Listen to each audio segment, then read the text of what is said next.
DSW, Designer Shoe Warehouse, is the one-stop shop for all your footwear needs. With sneakers, boots, and everything in between for every style, mood, and occasion, you'll definitely find shoes that get you at prices that get your budget. DSW has what you need, but more importantly, they have what you didn't even know you wanted. You never know what you'll find at DSW. Find the shoes that get you at prices that get your budget at DSW stores or DSW.com. I had the time of my life. I never felt this way before. From building timelines to assigning the right people and even spotting risks across dozens of projects, Monday Sidekick knows your business, thinks ahead, and takes action. One click on the star and consider it done. And I owe it all to you. Try Monday Sidekick, AI you'll love to use on Monday.com. When I was born, I'm pretty sure I almost died. I never got to get held as a baby. Right there's just pain and disconnect that you feel from any sort of anything. Grief was a gateway for me to get help. What is some of the hard stuff that you had to go through that other people might be going through? The one thing I noticed about the attachment to my parents is once I unattached to that, I was able to reattach to my higher self. When was it that you discovered your relationship with a higher self, or that there even was? It took me 4 years to write it. I remember arguing with myself, like, this is so not sexy. I'm such a loser. Like, no one's ever gonna date me if I write a book about this. I wanna be a famous actress. And then the book just came through me. We go through this hero's journey, this dark night of the soul collectively to just remember ourselves again. So it's so hilarious because we're just going through all this to remember who we really are. Oldish. The art of knowing more and caring less. With your host, Randy Spelling, Brian Austin Green, and Sharna Burgess.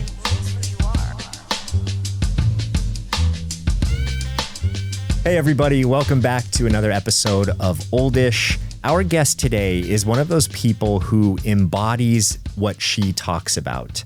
Her journey is neither tidy nor ordinary. She's overcome intense adversity, weathered self-doubt, and reclaimed her voice. She doesn't just explore things like energy, consciousness, awakening. She lives it. You can feel it in the way that she speaks, the content she creates, and the ways that she connects. Her new book, A New Force, Plasma, Consciousness, and the New Human Potential, has just come out, and she has this amazing way of bridging science and spirituality, bringing deep wisdom into really grounded human conversations. I have a feeling that this one's going to stretch your mind, open your heart, and maybe even spark a little magic. So first off, fourth member of Hanson, Dana Kippel, welcome to Oldish. It's so great to have you. We loved your music in the 90s. Can't wait to hear the new album. I love the fact that you all play instruments. That's great. Yes. My instrument is writing. Yes, perfect. Your instrument is a pen. So for anyone watching, we have to introduce the other member on the podcast. Could you please give us an introduction? Who, me? To the other one on the dog that's sitting in the background on your bed. Her name is Danica. Yes. Say hi. Her name is Danica. She's 4 years old. She looks really weird right now, but she's just a little bit stunned. She's also a dog, just in case no one got that information. And yes, for those listening. So there's a weird 4-year-old in the background. It's not a person sitting in your hotel room bed. It's your corgi. Yeah, she's a corgi. She's my best friend and my daughter.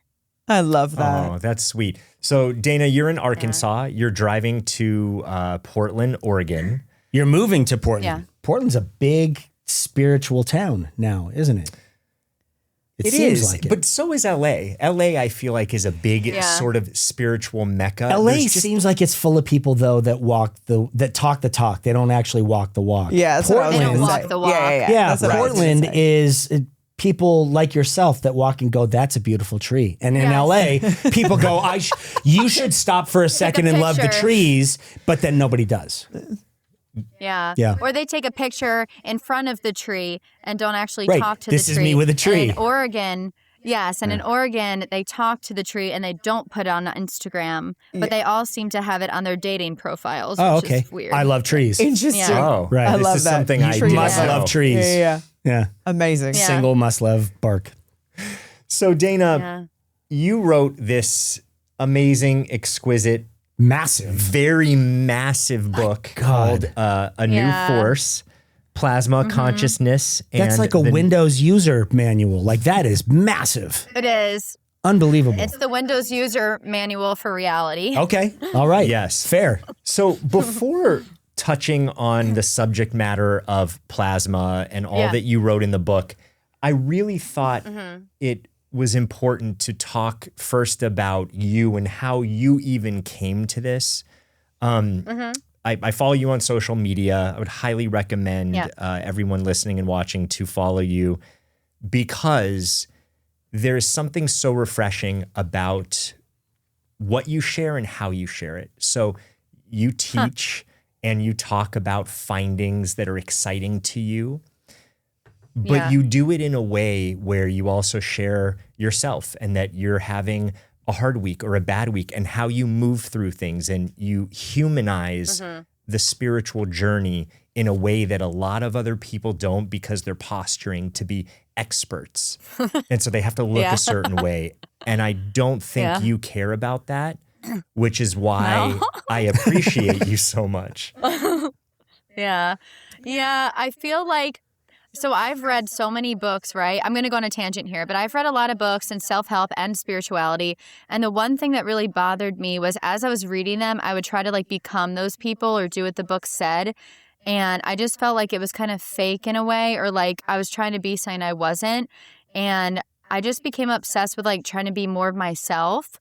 So, because I feel like I hopefully am a mirror to other people that the best life you can live is when you're yourself. And if I lie and say like I'm an expert and I wrote this book and like I know everything in the world, no one knows everything in the world. I know my perspective, and I wanted to give people like a fresh view on my perspective of reality. And I want people to know that they can have a beautiful, fresh view on reality too. And hopefully my book will get them more connected back to their higher self and authentic self, so they can also write a book or make a movie or just express themselves. I think as long as we express ourselves and not care about the outcome or what people think, we'll be okay.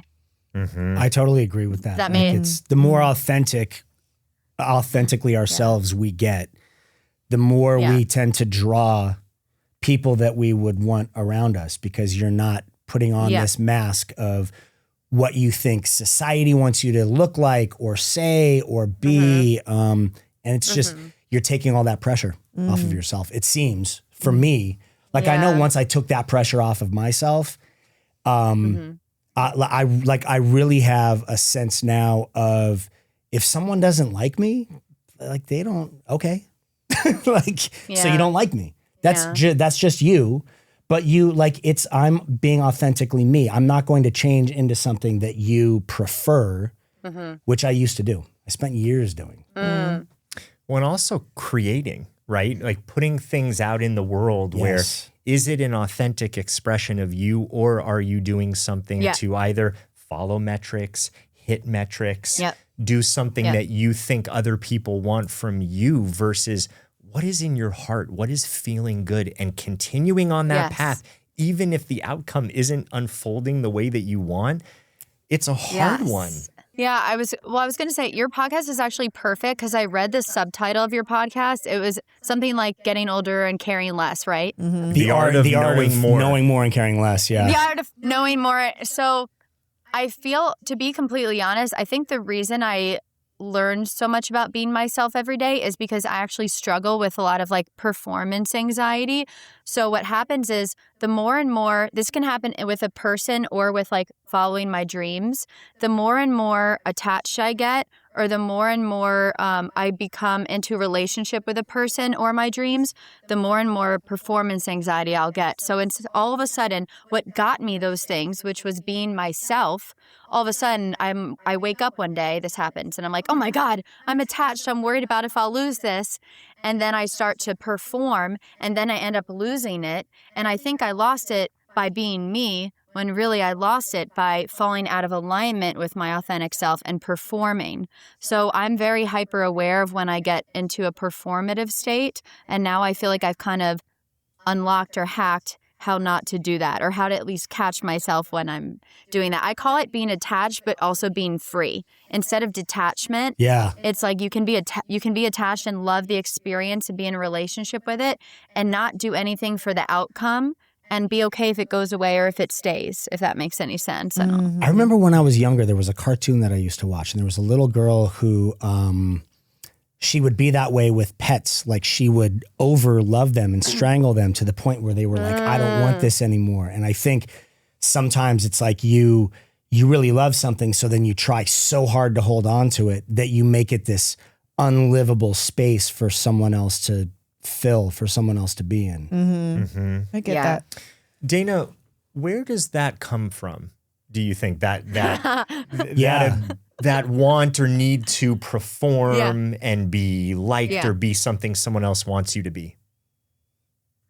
I would say just from my childhood, when I was really young, when I was like myself, my true shining self, whether I was very effervescent and joyful, or when I had a cry, when I was having a tantrum, that was still being myself, right?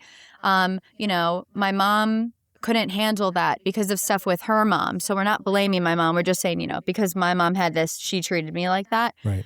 I was too much for my parents. I was adopted, and I remember they really did do this when I was younger. They would say, like, don't do this or we're going to send you away, which obviously triggers someone who's adopted.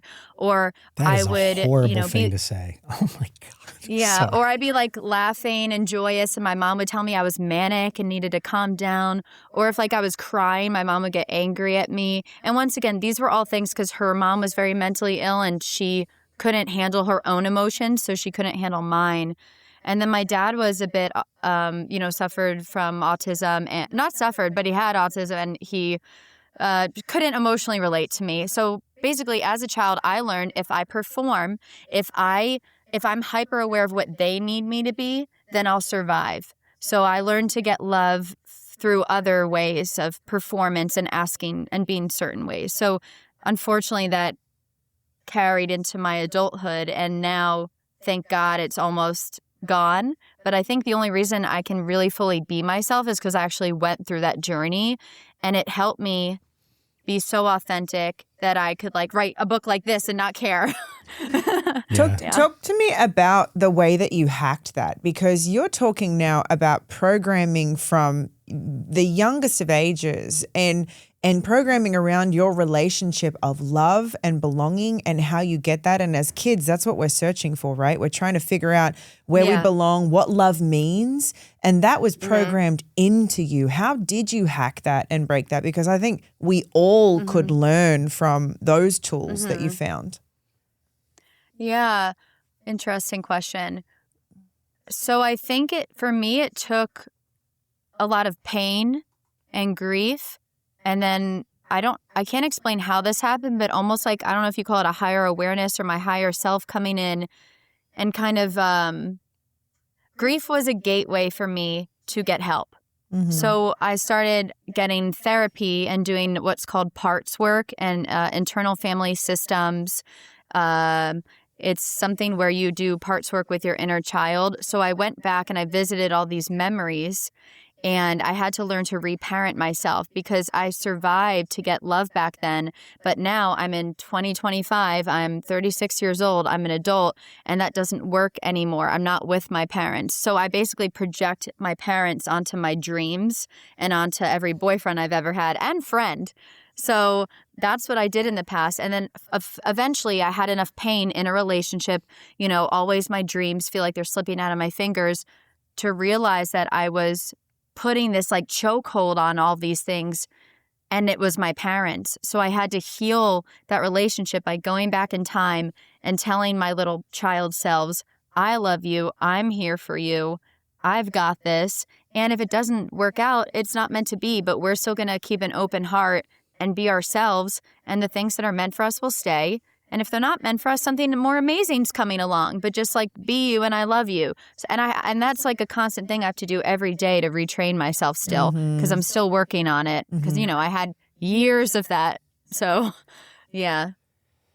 It is daily work, or sometimes weekly, maybe monthly. Sometimes weekly. I think the idea is someone goes, okay, I've gone to therapy. I've looked at myself. That's it. And as we all know, things in life come up that just unearth. I don't want to use the word trigger, unearth other layers to look at. And looking at parts of self and reparenting is so helpful because your parents, no matter what they say, no matter what they do, it can help, but it never fully heals it. The healing work is within you. And I think that's what you're talking about. Can you describe some of what you actually went through? Addiction, bullying, some experiences that you had earlier on, because you're here, you're 36, you know, you've written this book, you've hacked a lot, but what is some of the hard stuff that you had to go through that other people might be going through? Yes. Okay, I'll bring that up, but let me bring up one thing that's just coming through to me, so I have to say it or else I'll lose it. Okay. The one thing I noticed about the attachment to my parents is once I unattached to that, I was able to reattach to my higher self. So now it's almost like that authentic self is living through me, because now I'm attached to myself, which is a good thing. I have a quick question for you before yours. Just because it was coming to me before. Do you feel like it's mutually exclusive? Like you need to heal all of the past first before you can start moving forward? Or can you do both at the same time? Both. I think you can, in my book, I call it healing and feeling, but it really is true. You never are going to be fully healed, but what you can do in every moment is make space for your feelings and be authentic in that. So just, once again, it is about healing, but that's a lifetime thing. Yeah. And some people get so stuck in healing. People get confused. They think that they have to heal everything before they can then be the person they want. Yeah. And I think that's what seems like overwhelming and daunting for people that haven't even started. Yeah, and I wrote this whole book when I was still in my the idea came through before in my first year of therapy, and then I had 4 more years before I actually wrote it. But I had my most, spiritual moments when I wasn't healed. So that connection's always there.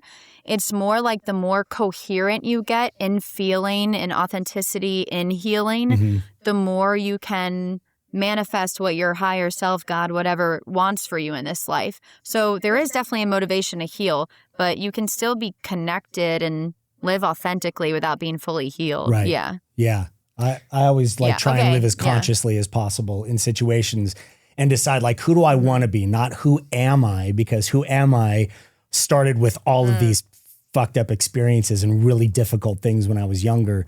So every time it's okay, who do I want to be in this situation? Not who, and the more I feel like I do what I act in the way of the person I want to be, the more that becomes my present, I'm just curious what you all think. It almost seems like you have to choose to become a new identity time and time and time again to overcome your personality, because the narrative in the story, who you see in the mirror, what you think in your head is really a collection and an amalgamation of past stories. My first instinct is to react in the way that my younger self did, because I did it for so long. Yeah. So now it's like a reprogramming. It's okay, I don't want to do that anymore. And I know consciously that I was doing that, like you said, when I was younger, because that was my coping mechanism. But I'm 52 now. There's no excuse anymore. The things that were hard with my parents and with school, that I can't lean on that anymore. Well, that's not an excuse. Let me say this though, if you feel like you haven't ever been able to fully express it, at least what I do is I let that inner child come out, or I would even call it you're almost the divine feminine side of us, our inner rage, our inner magic. I let that out behind closed doors just so I can still make space for it, because it does pop up, right? And then where else do you put that energy? But, I'll try to have grace with the person in front of me, let that out behind closed doors, and then integrate it, and then come back to the person. And I'm okay, I can choose to either express something in a calm way, or I don't have to engage with them. But I definitely, for me, it's an integration of that child self and healing that, and then repatterning the beliefs on that kind of template of the child self if that makes any sense. Yeah. Do you let that stuff out though behind closed doors because you're ashamed of it, or because it's the healthiest way now of dealing with things? I feel it's the healthiest way just for me, because I'm not going to like yell at someone and like that's weird. Like if someone does something, I'm going to work it through with myself. Once again, like reparenting myself, like, or, talking to my higher self, whatever, talking to my therapist, whatever it is. I don't need to always work it out with the person. First, I work it out with me and I decide, is this my stuff? Is this the other person's stuff? Do I need to yell? Do I need to cry? And then I can, now do I need to go back to this person and maybe express they made me feel a certain way, or do I need to accept them for who they are, and was I trying to control them? You know what I mean? Like, it's very nuanced. Right. Yeah. I get that. What Yeah. I heard you now say. I can go back. Wait, but there's just so much to unpack. Totally. Okay. Before we even go back, I want to make sure we like close these little loops. You said divine feminine and rage in the same sentence, and I don't normally hear that because rage seems something very traditionally like very masculine. So can you describe what that means? And if you don't mind, like, what does that look like for you behind closed doors? Oh, sure. Sharna, I wonder if you can agree with this. Just maybe you'll resonate with what I'm saying. So the divine feminine I associate with rage. There's something called dakinis. If you look it up, I think it might be in Tibetan Buddhism. It's these like, it was also in Love, Death, and Robots in one of the first episodes. If I don't know, someone can look it up, but it was a very interesting thing. So in history, people have suppressed the divine feminine and rage and desire because it supposedly causes suffering.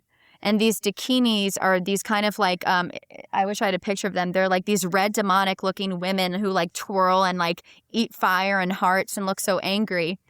But really what that is our magic that is covered with fear and hurt and pain and betrayal. And it's from usually our mother, and we project it onto this almost like what I call plasma, which is in my book, the fabric of reality, this receptive energy that we all kind of mold with our consciousness to create reality. And when we don't get what we want, we get angry at it. But we don't realize that this energy, which our higher self comes through, it's limitless. It wants to give us everything, but it responds to our subconscious. And most of us have a bad program subconscious where we are angry at ourselves. We hate ourselves, whether it's programmed from our parents or bullies or friends or whatever happened in our life. And it's just giving us what we want. It's mirroring to us what we really think about ourselves. So I don't know how I got to this, but basically this divine feminine energy has been associated with rage for so long when we don't realize it's our own consciousness that holds the rage.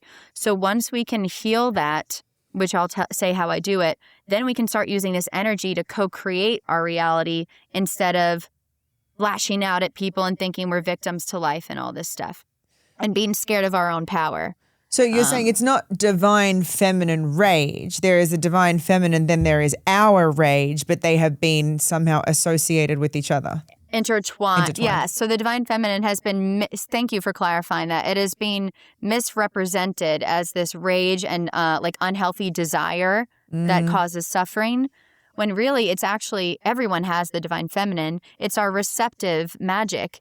It's our inner essence. And then, you could call the divine masculine your consciousness or your thinking, or we have both parts in us. Obviously, everyone does. But yeah, so you just have to learn to reassociate it, at least I do, and heal it and kind of untwine. Like my whole second part of my book is about unraveling consciousness from this feminine energy and letting them kind of more exist in a feedback loop.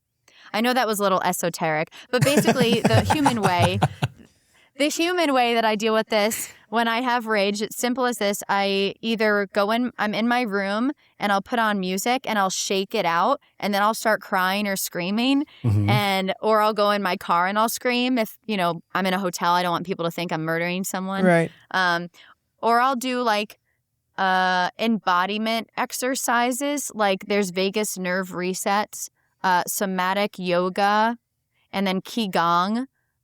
Those things actually help me kind of get the rage and like out of my body when I stretch. But the best way is shaking and screaming, because they do that in Africa, and dogs do it when they're shaking off stress. That's actually a stress response. I was just going to ask, how much of this has your dog witnessed? All of it? She's exhausted. Right. Okay. So she's in the car with you when you're screaming. She's in the hotel room with you when you're screaming and shaking it off. She's seen all of it. Does she join in? Yeah. No, so she does start barking at me, and my therapist told me I have to like cleanse her energy because otherwise she'll soak it in. But she does start barking at me, and she gets anxious, which I feel bad about, but I have to get it out. Yeah. But maybe I should have put her in the other room, and I'm traumatizing her just like my mom traumatized me. So I'm just repeating the cycle. Let's hope not. Wait, so again, before we get into more of the past, you talked a few times about higher self, and I think this is a concept that's kind of thrown around. How would you define if someone's like, what is a higher self? How would I define it? Yeah. A lot of different ways. It's very multidimensional, but basically, if I could try to do it easily, it is the expanded self or a multidimensional self that sits in some higher plane or some plane beyond Earth. And we are a fractal of that self experiencing this timeline here. So it is like the self that has a vantage point, a higher vantage point of all your lives that you've ever lived. And it basically can access all this information. So when you're connected to it, it kind of you might be able to see your future potentials, or you might be more intuitive. You know what your soul's dream is. You're aligned with your heart and soul versus ego. So, yeah, I kind of just see it as like, and then this realm where our higher self is, I call it the realm of like our future ancestors. It's almost like that's what I think some people call God. It's this energy of all our higher selves that are individualized, but also together. And they're just up there supporting us. And we're just, a part of that higher self visiting. But on this earth, you can also live that expanded self in this body, and you're always connected to that. And it just makes life way more magical, in my opinion. You know that feeling when you put on something so comfortable that it kind of resets you? Oh, yes, 100%. Like your whole nervous system just goes, Literally, that's me every time I put on my Bombas socks. It's wild how something that small can change your mood. Isn't that interesting? It's like the little things that help you slow down. And their t-shirts are awesome. Yes. And you know what? They do not feel like throwaway clothes, right? No. They feel like made to last clothes. And I love that they think about design on that kind of a level. The slippers, let's not skip those, okay? I basically turn mine into house shoes. I'll take the trash out, I'll walk the dog, I'll come back inside, and I'm still wearing it. Yeah, you actually live in it. I absolutely live in those things. They kind of nailed that cozy but durable thing. Yeah, and you know what I really love about Bombas is that for every item you buy, they donate one to someone that's experiencing homelessness. It's amazing. It gets me every time. Like, you're buying something small for yourself, but it actually matters to someone else. Exactly. It's comfort with purpose.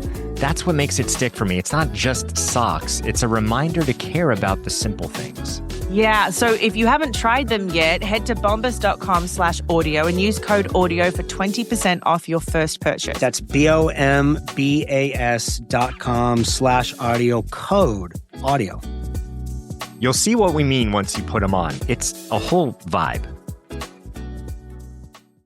We all love a legendary comeback, and Degree Original Cool Rush is back and better than ever. Cool Rush isn't just a scent, it's a movement, a fan favorite that delivers bold, fresh vibes and all-day sweat protection. Whether you have a man that spends hours in the gym, heads into the office early, or is just trying to stay fresh on a long day, Cool Rush has their back. Head to your local Walmart or Target and grab Degree Cool Rush, the fan favorite scent from the world's #1 antiperspirant brand.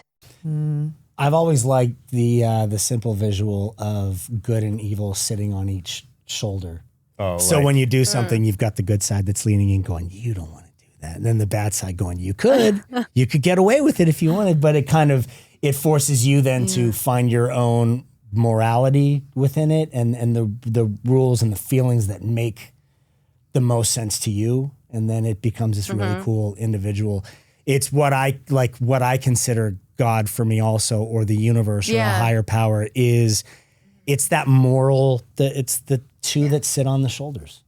It's that simple. It's so fun. We were actually talking about this before sitting down with Dana out there, and we were talking about intuition and we were talking about like when things just come through, whether it's maybe a creative idea or an awareness where out of the blue, you're doing something and this thought just comes in, but it's not, it's almost like not your own thought. Right. You can't take credit for it. It's just like it downloads and all of a sudden you're like, wow, something really interesting just came in. I don't know where, I don't know why. Nothing led to it. See, that's what a discussion amongst all of us here. That's what I think higher self is, right? Is when you talk about the two on the shoulder, I would say higher self is the above good, that? and the angel is the angel or the higher self, your enlightened self. But the lower that never has the thoughts of.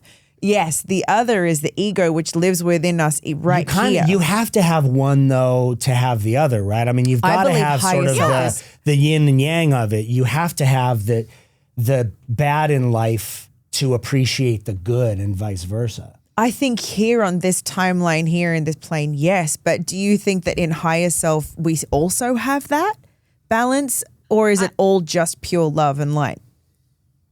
I would say it actually is like the smallest sliver ever of what I would call contrast. Like you bring the smallest sliver of that personality back with you. So like in that higher self realm of love and light, it's still, I do myself see it still as there are individual personalities. Like I'm up there, you're up there. We're not all just one, but we're one and we're individual. But I think that it is all love and light up there, and this darkness is more transmuted to that. But down here, I think the tension of both is how we grow and evolve, and create new things. And here you have to honor the light and the dark, but you can also, I think up there for me, yes, if that makes any sense. Sure, it does. It does. I have a take. I have a take. What's Randy's hot take? Let's hear Randy's spelling. Randy's hot take. I love it. I think exactly what you're saying. We are in this third, fourth, whatever you want to call this, dimensional reality. Where it is a reality of polarity. It is a good, bad, wrong, right, light, dark, left, right, blue, red. Like you have the contrast, as you're saying, of all of these things. If you didn't have that down here, the experience would be totally different. Right. Like I wouldn't experience the hurt and the pain and the wounds because I would see everything as it should be, and it's all there. I could have this broad picture. But I think we get the picture of a straw hole. We get this amnesia and forget who we are, where we come from, to experience the things that we need to experience. And just my take here, to be able to have such a depth and richness of experience.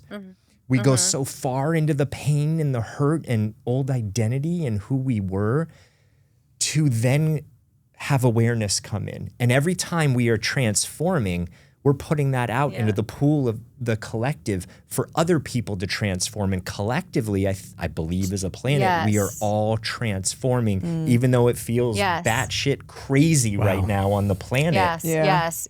I think we are all elevating. And by all of us having these conversations and talking about it, and even people who think this is so esoteric, this is far out, I don't agree with anything they're saying, to at least see what you can hold without just denying it, right? Like, hey, could we all be connected? You can't disprove it. Right. Yeah. Dude, good hot take moment. I love that. We all have hot take. I love. Okay. I 100% agree. Yeah, and this will go back to what you're about to ask me. It's like we go through this hero's journey, this dark night of the soul collectively to just remember ourselves again. So it's so hilarious because we're just going through all this to remember who we really are. But it seems like right now, like what you're saying, we're all collectively remembering. And I think what these beings, our higher selves, are curious about is like, at least this is what I feel, is they're like, okay, we can do this all up here. There's a little bit of contrast. We can kind of create things right away. How did they create things with all the pain they have? It's almost like they're so in awe of us.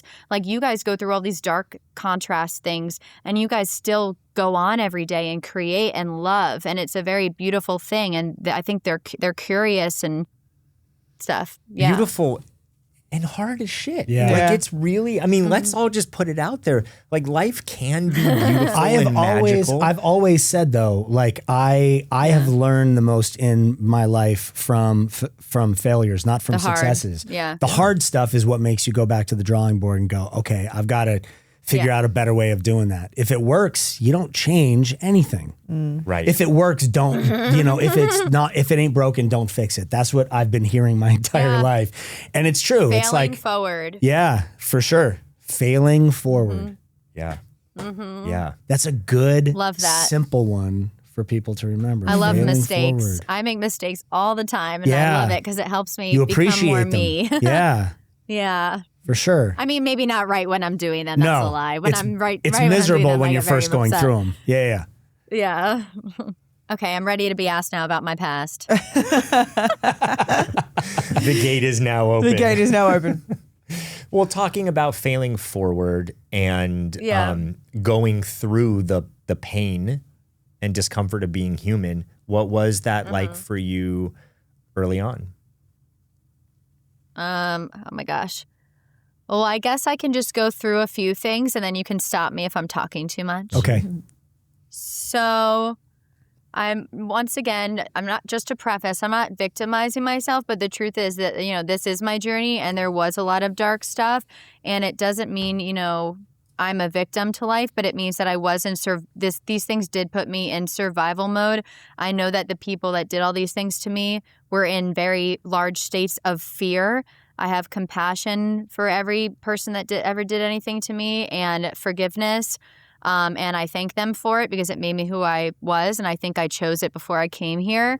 So, but with all that said, so I guess the first real pain in my life was that I was adopted, and my birth mom was, 17. She had to give me away because her family was religious. She didn't feel she could keep me. And I think when I was born, I'm pretty sure I almost died, and I got put in a room isolated for 3 days, so I never got to get held as a baby. So I think right there, there's this pain and disconnect that you feel from any sort of anything, right? So that's kind of how my life started, was in disconnection. And I feel like my greatest power is my greatest weakness, which is the fact that I've always felt extremely disconnected up until recently.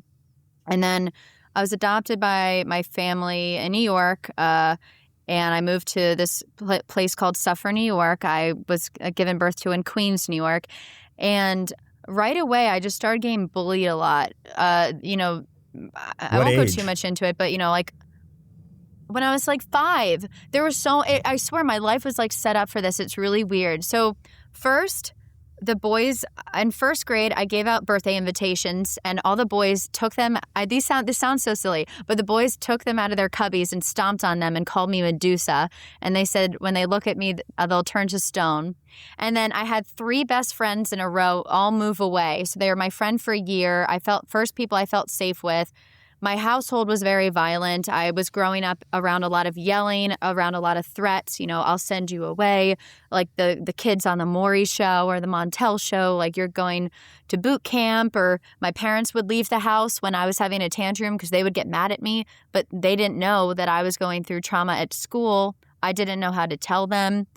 And then I had a gymnastics teacher when I was 9 who was, molested me for like 4 years.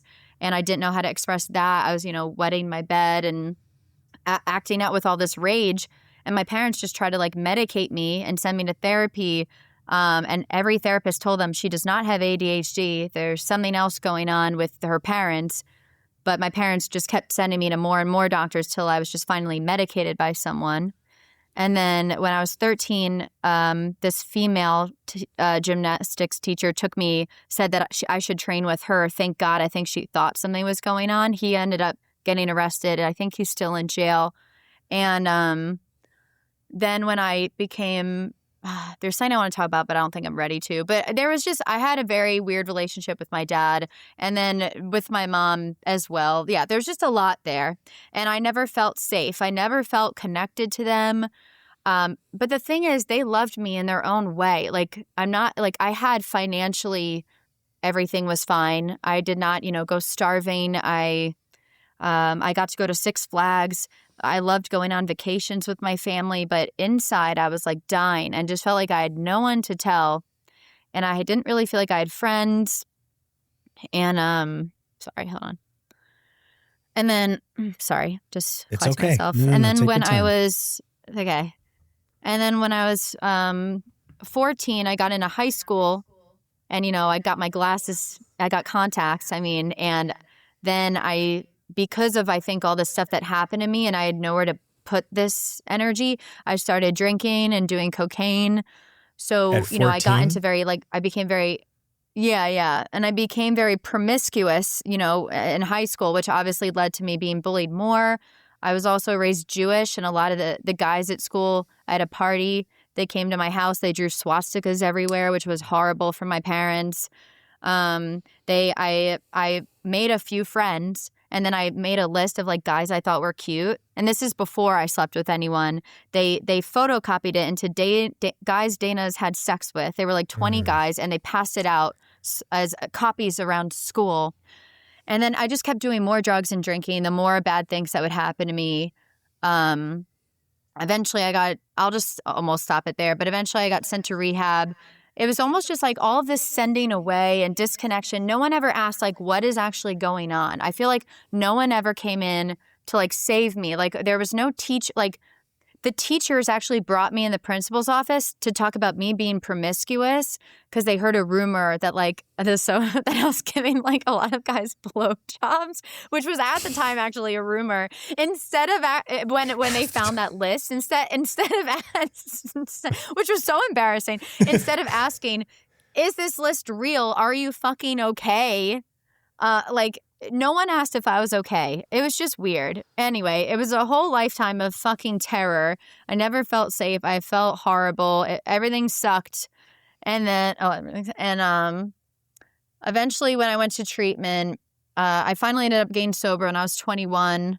There's a lot of stuff I'm missing, but, that's for another time. Yeah. Obviously, there's just a theme here of just like struggle and betrayal and, not feeling like I could ask for help. And, I went to a rehab. I got sober. I actually ended up relapsing right after I left treatment when I was 21. I ended up in a trap house doing cocaine.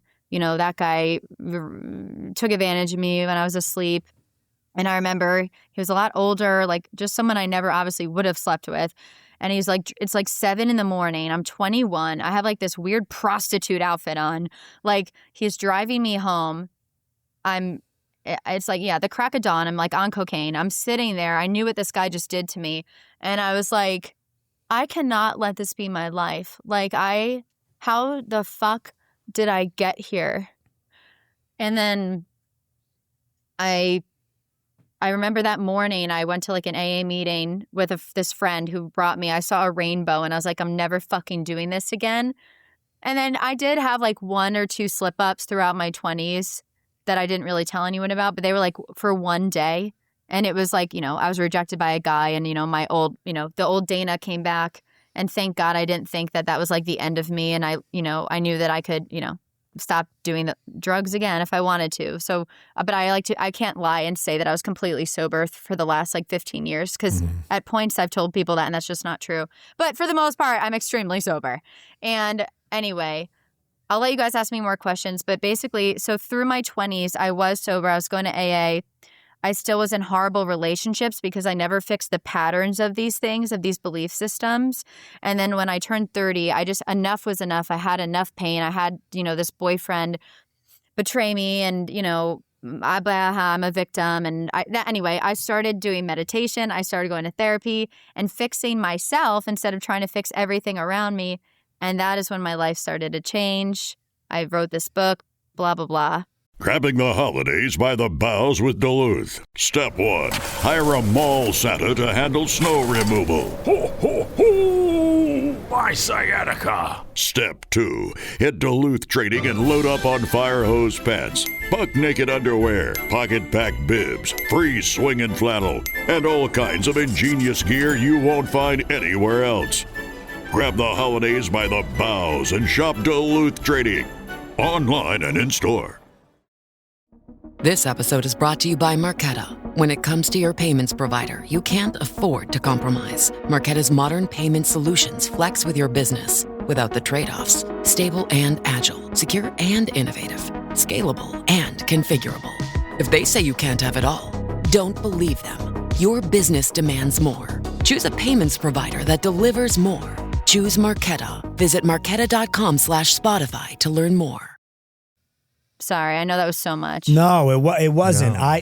So for me personally, I was just listening to all of that, trying to, because I know it's always at these like odd times when people just have that moment, whatever it is, where you go, I'm done with this. Yeah. And it could be the simplest thing. It could be, I was sitting at a breakfast table having a bowl of cereal myself, and I saw a reflection of myself, or it's. Yeah. Or I woke up, I was passed out in a bush. Like you have all of these, and they're all. But I think for people watching you and hearing you speak, it's important for people to hear how simply those moments can be, because I think people overlook them sometimes. They have them, but then they go, it wasn't some big, massive 10 commandments were carved into thing, and I'm standing on a hilltop, and it can be something as simple as a thought. Yeah, a thought. And following through with that, like keeping, like when you say you're done, then you need to follow through with the action of that. And then sometimes, shit happens again, and it's about being okay with making mistakes and knowing you're not doomed. You can pick yourself back up, and everyone has their own journey, but I think just learning to have like purpose and love myself and like be okay with my past and mistakes really helped me a lot, because I had so much shame for so many things I did. But I'm really glad I got that out of my system when I was like 15 and not when I got to LA. Sure. When I was 30. Sure.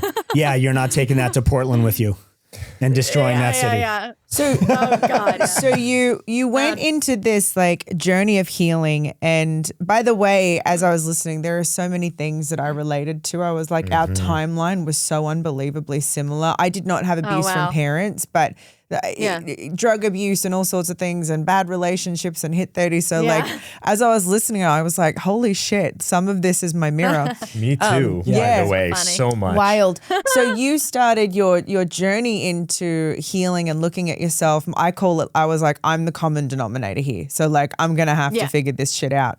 And when was it that you discovered your relationship with a higher self, or that there even was? Like, what was that moment? Because I think some people are like, okay, yeah, but what does that mean? Right, what that did it sounds look great. like? What did it look like for you when you found that? Yeah.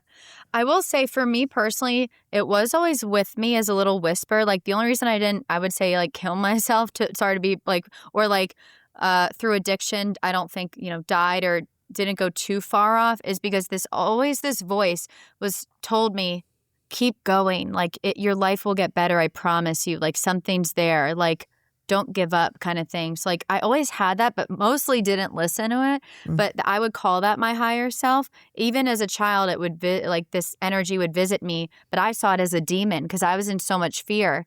And then, so when I started healing my trauma, this same connection with this thing I was so afraid of turned into my higher self. And I started realizing, okay, the whisper, the clarity, the feeling in my body of when it's clear, it's my higher self. When it's confusing, that's the devil on your shoulder. That's the ego. So I know when it's up here now, it's confusing. It's not that. But I've been able to identify when this like just clear voice comes in that feels almost like wiser than me for sure, but almost like me, like my grandparent that lets me make mistakes, but also like tells me really interesting shit. That's my higher self. And I would say when I first started to have a relationship with it again was when I started meditating when I was 31 through transcendental meditation. It started coming through to me through like visuals and stuff. Amazing. And is that when you were given the download, if you want to call it that, of this book? Yeah, so my like third to fifth time meditating. The first time I meditated, it was extreme bliss. I knew where I came from, where I'll go back to. Like I cried. The teacher was kind of looking at me like, What's happening? Wow, Right. that's fast, Should by the way. Should I interject? You got That's there not on your what- first time meditating. I love that for you. I did not. And this is oh, this is yeah. TM, right? Transcendental meditation. Yeah. So my first, because I was so, I had no expectations. I just focused on the mantra. I had no clue what would happen. And then that fucking happened. And then I was trying to like race towards that. And I learned that that's like chasing the dragon. Like I almost replaced my addictive personality to spirituality for a while. Got it. Makes sense. Sure. Because I was chasing that. I've realized my addictive personality, it didn't stop with drugs. It went to men, then it went to spirituality, then it went to negative thinking, then it went to, and I mean, I'm just being super honest here, like how much money will my parents give me and support me with, because that's how I get love from them. And it was almost like all these attachments I had. And then finally I was able to detach from all of that back to me, receive abundance through myself, not through my parents, which was like the longest lesson I learned, because way back in childhood, I learned that money being given to me by my parents equaled love. So that was like the hardest one for me. Actually, funny enough, that was like, I got on a tangent there. I don't remember what you even asked me. It's so Whatever. true. No, though. it doesn't. It doesn't matter. We were yeah. talking about this connection, connecting into the book because of transcendental meditation, and then that's where you started to get this download. Oh, so then the second time I meditated was the opposite of bliss. I was in complete fear because it's almost like I had landed back in my body and remembered all the trauma I'd been through. Because in my 20s, when I was in all these bad relationships, I was in those because they felt so good because I didn't have to think about any of that shit I went through. So I always, when I was with someone, it was almost like I would like merge into them, like that codependency, because I wasn't living my life. I got to fucking attach to them, which is so, but that's what it was. And then my so anyway, being back in my own body at first terrified me. Now I love it. And then the third to fifth time, I all of a sudden woke out of this meditation. I saw this like infinity symbol, like a feedback loop. And all of a sudden I was just like, plasma is intelligent. It's the vehicle for consciousness. And then I'm going to write a book called A New Force. Like I even made a picture of it 5 years ago. So you went into writing with the intent of writing a book. It wasn't like you were just kind of making notes and then you looked one day and you went, oh, I'm onto something. Like I'm creating something. No. So I never had heard of plasma. I didn't know about any of this stuff. And then it all was just there, like a thought block. It was almost like my higher self was like, Dana, you're going to write this book. And it's called A New Force. I'm like 3,000 years in the future. The book's already written. You're going to take it now and co-create it for your reality and see what you can bring to your reality. And then it took me 4 years to write it because I remember arguing with myself, like, this is so not sexy. Like, this is so, like, I'm such a loser. Like, no one's ever going to date me if I write a book about this. Like, I want to be a famous actress, like, or famous filmmaker. Like, that's way more cool. And then after 4 years of that not working out, I was like, okay, I give up. I surrender. Like, I'll write the book. And then the book just came through me. And it was actually it was when my dad passed away in January when I had to move back to Florida. He was in a coma and I left LA, got shoved back in Florida. And then my life kind of got derailed. And I was like, okay, like I could die tomorrow. I'm just going to fucking write this book and let go of what I think my life should be and surrender to what my life obviously wants to be. And then this is so embarrassing, but like I've always wanted followers. I've always wanted to have a platform. I thought, because I think I was remembering my future, I thought it was going to be through acting. But no, I think I knew that I would have a platform, but I didn't care about plasma doing that for me. I just wanted to help people. And of course, doing what I actually loved, who would have thought, is what got me people actually listening to me. So it's kind of hilarious when you give up and surrender is when those things happen, because now I don't care. That's amazing. Do you think you don't care because you're so aligned with what it is you are meant to do, what you want to do, that you just have given up the caring? No, it's not. It's like when I say I don't care about like fame, because that's an illusion. That's not even a real thing. What I care about now is having a platform where I can speak my truths about reality and mirror people back to themselves so they can remember how much power they have no matter what happened to them, that they're not alone, that they're not going crazy with like certain experiences that might be happening to them. And I also realized that like when you focus on being like famous, you attract the totally wrong people. You're performative. Like all these bad things come with that. And now it's like, no, I just want to live an authentic life with like real friends. And if you know, a lot of people do like what I say, then great. But it took me a long time. Yeah. I mean, I still want to be known. I can totally admit that, but I don't. But for a different reason. I mean, and maybe it's a little ego, sure. I don't know. But a lot of it is more like excited for people to know this stuff. Like it's my passion and I'm just expressing myself. Yeah. Well, and one of the things I found interesting, I've heard a couple interviews with you, and I don't remember his name, but it was like the foremost expert on plasma. What is his name? Robert Temple. Robert Temple, thank you. And you were in England, and you were in a room with Robert Temple and other people speaking about this. And when you did your presentation, you shared that he came over and said, please protect this girl at any cost. She is right on. Now, these are people who have been in the field, who have studied this. It's like their life work. And here you are coming along after transcendental meditation and having these downloads and writing something like this with someone to validate what you are writing.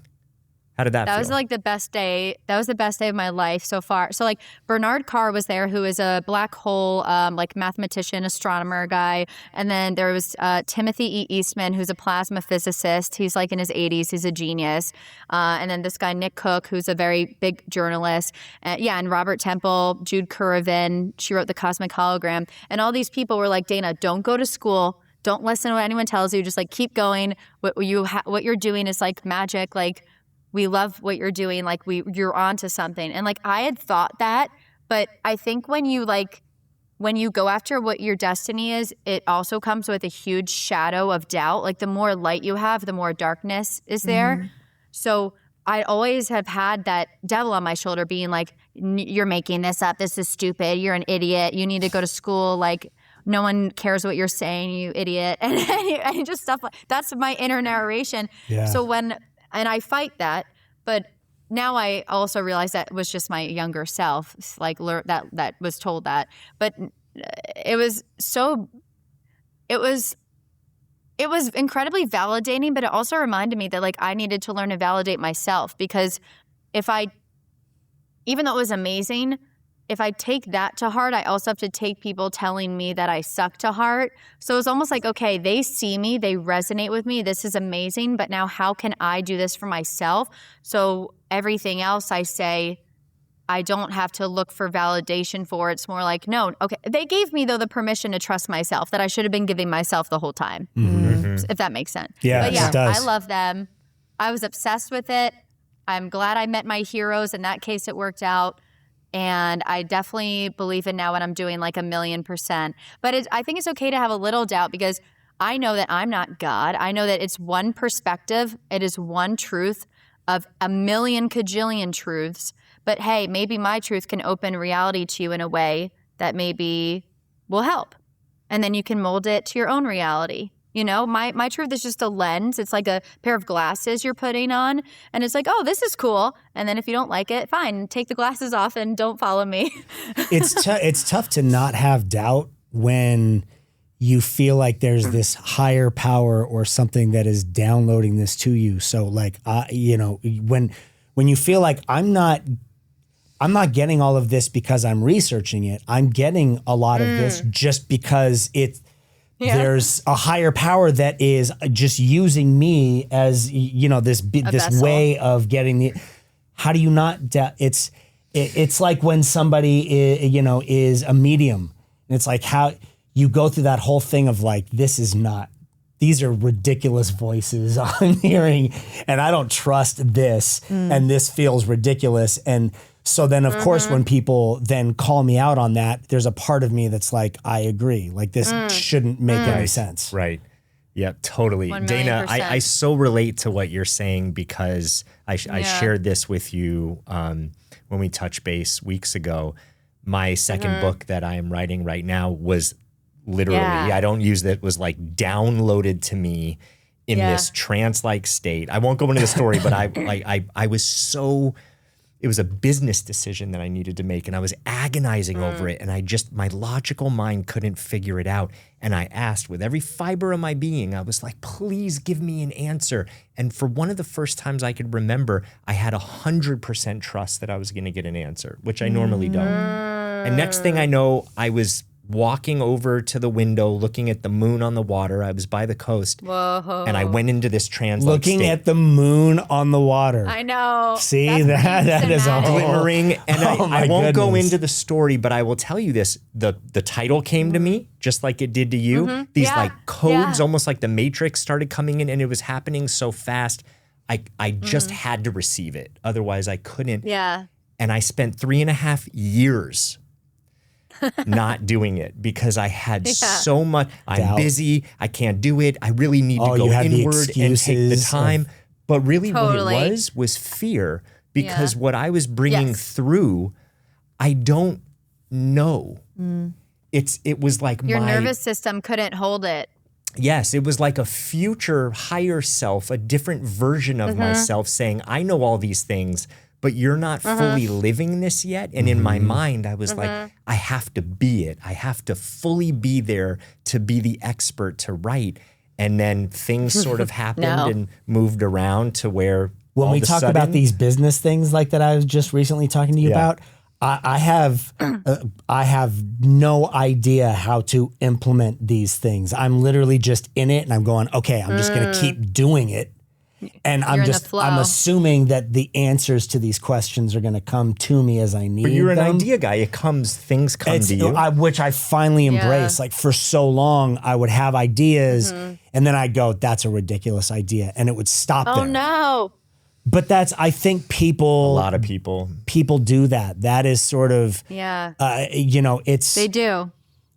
And it's from your childhood and it's from experiences and it's from things where you second guess yourself. And in second guessing yourself, you end up turning off a lot of these connections that are there. And I genuinely believe now when things are downloaded, I get excited because it's like, oh my God, I have no idea how to actually do this, but this would be so you're awesome. doing it. Like it makes perfect sense to me when it comes. And the enthusiasm that I get when those ideas come to me is incredible because I embrace them and look at them in a different way than I did before. You get so excited. Very excited. That's what I was. So do I. I was just going to say, I feel like, okay, so you all three sitting here and me, we are wizards. We are our higher self in our body, and that is the divine feminine, the rage I was talking about. The reason that we feared that those things coming through is they're our own magic powers. That's your magic, and you were denying it because it's all wrapped in fear. And that's why once we kind of unwrap from that fear, then it becomes this like buzzy kind of energy. And that's the beautiful feedback system I was talking about, where you have the idea and then you trust that this energy is going to show it to you in a mysterious way. And you just, things come into your life, whether it's like the solution or a person or things just kind of fill in the mold when you give it that space. And we don't know, most of us don't know how to live in paradox. We associate the unknown with danger because that's living in survival. So congratulations on being a wizard now. Speaking of wizard, want to kind of cap it here by saying, what are you most excited about lately that is a little bit wizard-like? Oh, good question. So I have a school/community I'm making called Metaphysical Mysterium.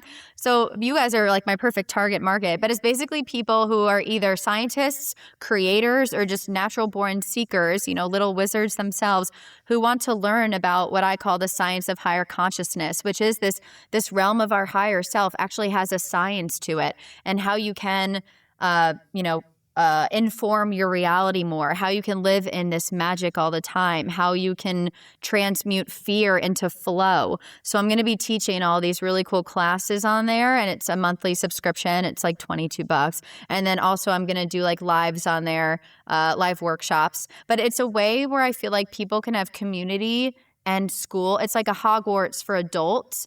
And me and Randy were talking about this. Randy had a great idea about doing it in person. And I'm like, yeah, well, if I get investors, and that's like a long time from now, but the easiest way and the cheapest way to do it right now is online. So it's a great start. And then my goal is to do like in-person events. Eventually, like I'm calling it Camp Mysterium. It's like adults going back to camp. It's like a circus camp meets like telling stories around the fire. I just feel like we all need to go back to like having fun, not feeling we need to do certain things or be a certain way to get certain things, and like just be kids again. I love I'm that. 52. I could totally be the Dumbledore of this school that you're talking about, right? I could be the guy Sounds with the good. big beard and the robe and, you know, be sitting up in the front and Sure. kind of mumbling through. Yeah, sure. Sharna, we'll bring in your fantasy. You'll go full cosplay. Yeah, I'll go cosplay. Yeah, for sure. Okay, you guys can be some of the professors. I'll contact you. Love. Yes. Amazing. Dana, thank you so much for sitting with us and spending time with us. What a fun conversation. Yeah, absolutely. Like really a fun conversation, because I love when like-minded people sit in a room together, whether virtually or physically, and share, because it's so inspirational. Just from hearing you, it's inspired me to continue to listen to myself and put the self-doubts aside and just continue to go full forward. Mm-hmm. You know? Full steam ahead. The doubt. Sorry. There we go. It's the first bark we've I know. Danica, say hi. Okay. Oh, look at that. Things happening. She speaks English. Just so I could say, because this is really good for the listeners and for you, remember, the more potential you have, the more doubt you have. Picture your higher self, right? And picture there's this membrane, this 4-dimensional membrane, your thoughts or emotions, what you can call your, demonic, but it's not. It's just like your own. There's this film between your higher self and you, and it wants to give you everything. It's what's giving you these ideas. When it gives you these ideas and your nervous system can't hold all of them yet, all of this light that you can't hold creates shadows, and those shadows create doubt. So all you have to do when that doubt comes is become an open system and just say, oh, hi, doubt, like you're here because I'm getting more light. And you just open to be like, okay, well, you're here. I can doubt and still sit in uncertainty and know that all these things are coming to me. And you just mean that I'm on the right path. Just like in the movie Labyrinth, where they're going to the castle and they're underground. She's getting walked underground with the troll to the castle, and these walls start talking to her, and they're like, no, slow down, you're going the wrong way. And the troll goes, oh, don't worry, they're just doing their job. And she was going the right way. So it's kind of like, I just love remembering that, because I have so much doubt every day, but it just means, you're going the right way. I so love that you are 36 quoting Labyrinth and like movies like Never Ending Story, because to me they're so deep and there's so many messages, and I will say that and anyone younger than me looks at me like I'm nuts, like what movie? And I'm like, oh god, okay. Those are the Indian in the Cupboard, Never Ending Story, all of those are so, those were my childhood. I don't know, my parents were like, I was adopted, my parents were like 50, so I was watching older movies. Love it. Dana, thank you so much for being here with us. Thank you, guys. Where can people go if they're interested in metaphysical mysterium?